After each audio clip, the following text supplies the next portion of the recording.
Welcome to Elf Center and part 2 of the Theory of Revolution tour. And the month in October that was one of the best adventures of my life. So we'd left Detroit. Next stop on the tour was Chicago at the Live Wire. The DJ was fantastic and there was a decent crowd. The green room was in the basement. It was a lot of fun. Getting there was a bit of an adventure. I was still learning how to drive, and it was fun stopping at truck stops because I'd haul in beside these big trucks in the place where you put the diesel fuel in.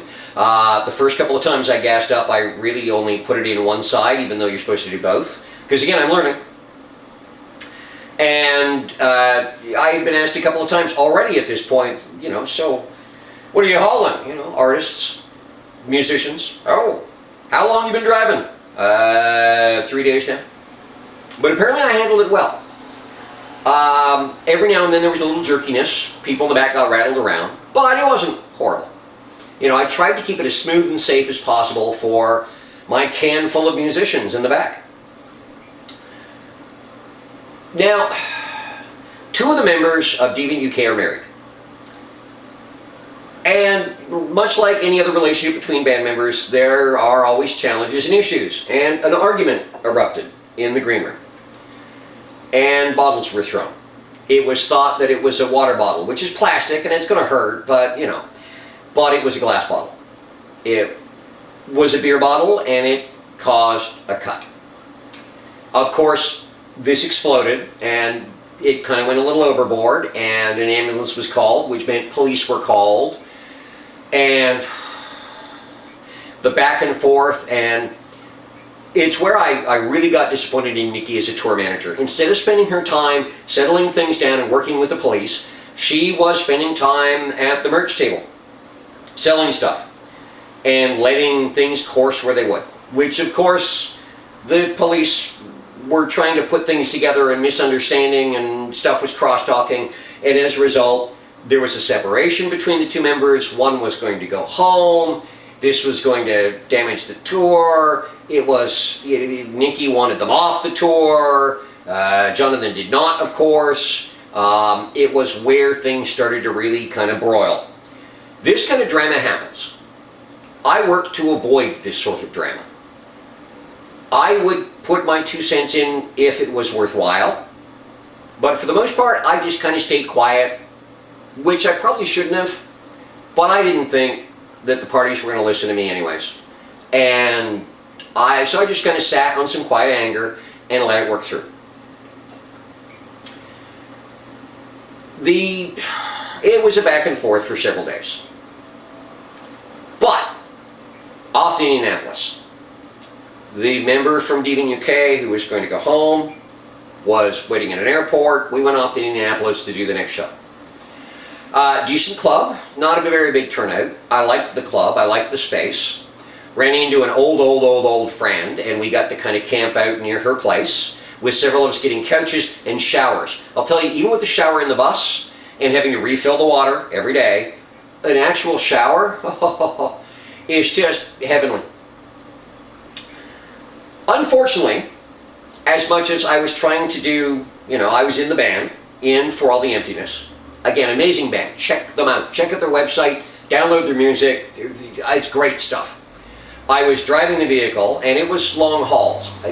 I don't know how she planned going city to city, but we came close to Chicago about 5 times. It made no sense. It made for long drives, usually late at night, sometimes early in the morning. I spent that month proving that I don't sleep more than 4 hours a night. I don't have to. But with everything else added on top, I kind of got worn around the edges. It's not something, I applaud bands that can do this for long periods of time. I really do. I needed a break when I got home. But anyways, a stack of merch belonging to For All the Emptiness, all the hoodies, which could sell wonderfully, all got left behind in Indianapolis. Thus became a big frou-fra of trying to get them and send them here and send them there, and talking to one guy and him finally going, screw you people, and then talking to someone else. And I don't know that the hoodies have ever been gotten back. The people in Indianapolis have just dicked around. You know, even when told, send them collect to this address, we're back in Toronto, they can't be arsed, which is really sad. I like Indianapolis. It's a wonderful city, and I like most of the people I've met there. But there are a couple now that I don't have much use for. Pittsburgh, next stop. Pittsburgh and the 31st Street Pub. That was a pretty cool little place. Decent little crowd, very friendly, very welcoming. Lots of pictures and fun. Small parking lot. However, at this point, we've had 4 or 5 little fender benders that have really done a number on Matilda. At one point, I had to U-turn in a tiny little parking lot because I had gone the wrong way. And it was a 27-point turn, but I got out. Parking in that little parking lot, not a problem. At this point, several of the people on the tour, pretty much everyone on the tour, had had enough of Nikki. And Nikki was packed up to go home. She was driven off to an airport. She was told, go home, promote, push the event, do everything you can and make it successful because your name's still attached. And, you know, go away. So we're now on our own. Somewhere around this point as well, Jonathan had a video camera and I became the videographer. I don't know what happened to the footage. I took a lot of footage of the bands. I took some footage of me talking about stuff, using the cab. But I don't know where it is. After 2 years, Jonathan, where's the footage? Whatever happened to it? It'd be fun to kind of look. So, and now, you know, I'm kind of sort of the fallback tour manager as well because of Darker Side of Light. I have a little bit of experience. Troy's got all the experience and the know-how, but I've learned a little bit by being around him, through osmosis, if you would. So now I'm kind of the tour manager now, talking to the clubs and the promoters about money and all the other stuff. So the jobs, you know, I'm also starting to take over the merch tables. Merch with these guys was an issue. Guys, you got to sell your merch. Come by the merch table, hang out. People want to talk to you. They want to get things signed. It sells stuff. It's how you make money. Afterwards, more often than not, it'd be drinking in the back, hanging out with friends outside to smoke, be in the little group. Some of them did it well. Some of them very much schmoozed and talked and socialized, but overall, and for all the emptiness, you're good. Accept that. People compliment you for a reason. Don't tell them, oh, you don't want to buy this CD, it sucks. No, it doesn't, and they do. Tell them to buy one for their friends and family. Buy one for the dog. It's good stuff. Sell the merch. Getting the merch table handled or stuff sold was my ongoing bugaboo through the entire tour for the most part. I wish they'd... Now, I'll tell you, unloading and loading in and loading out, these ladies and gents stepped up like nobody's business. They jumped, they moved, but selling the merch for some reason just kept kind of falling off the bottom of the priority list. Next up, New London, Connecticut. And this is where things get dangerous and funny. Now, if one is going from Pittsburgh to New London, there are a couple of different ways to go. I have a GPS. Jonathan gave me a GPS. It's a car GPS. Trucks should have their own.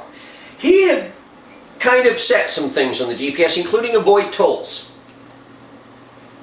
This led to one of the most exciting parts of the early section of the tour.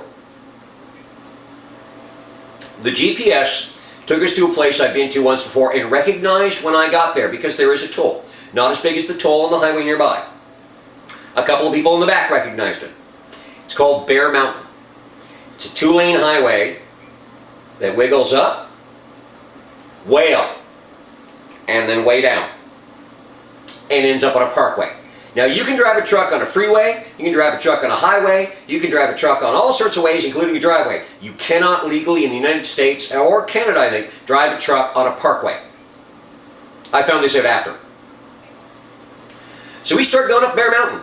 We have radios to communicate between the back and the front of the vehicle, so that if they need to stop, do some shopping, I need to stop for gas or whatever, we can talk and say, look, this is coming up. Hey, breakfast? Okay, yeah, you know what, give me an hour.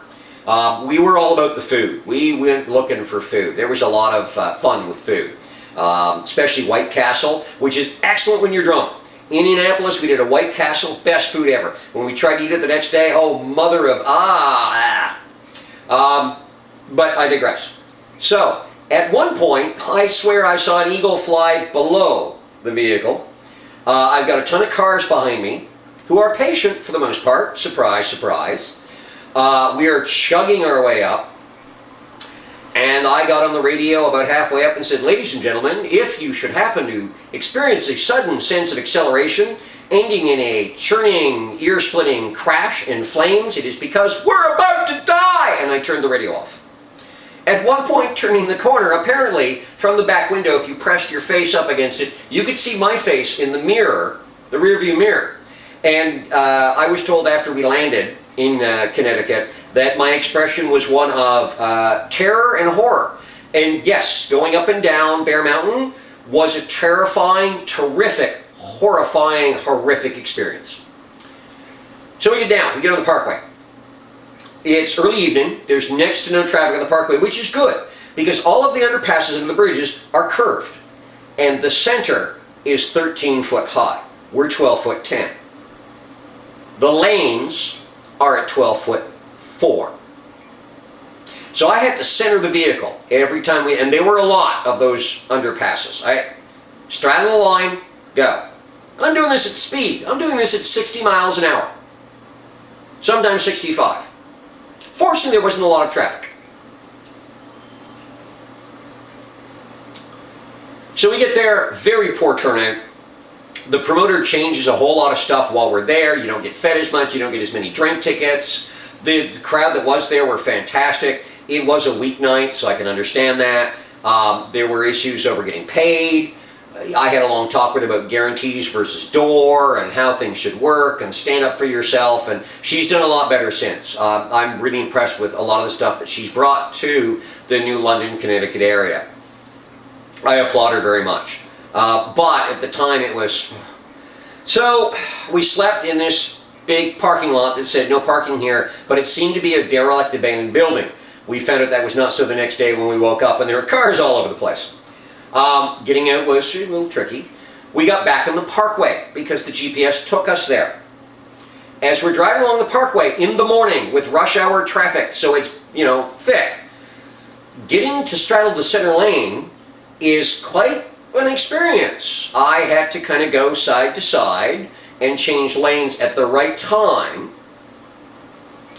So we're driving along and we pass some road workers, city workers on the median, broad median, and they're working on stuff. And in the rear view, I see them, and we've got a long way to the next underpass, running for their truck. And they get in the truck and they spin out gravel and they're tearing up the side and they get up beside us. And they got the window down and they're gesticulating and gesturing. And I go, roll the window down and I go, hi! And they go, get off the parkway! You're going to die! So I said, thank you! And took the very next off-ramp. This put us in a small town, a little bending around corners with the big honkin', you know, followed signs and ignored the GPS, and got on a major 6-lane highway that took us where we needed to go. Snap. Beautiful. Safe. We could have taken this.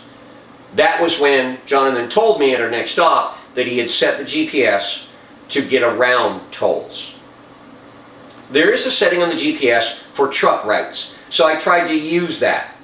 Oh my, don't do that with a car GPS. It says, well, if you're driving a car, it's going to take you 3 hours to get from point A to point B, but if you're driving a truck, we're going to take you around all these little interesting places, and it's going to take you 8.5 hours. And we were off to Wilmington. Next chapter, Wilmington, Delaware, and onward. And you know, it was still fun, and it was fun right up to the end.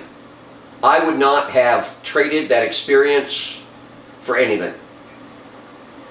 Tune in for the next video, part 3. Thanks for watching.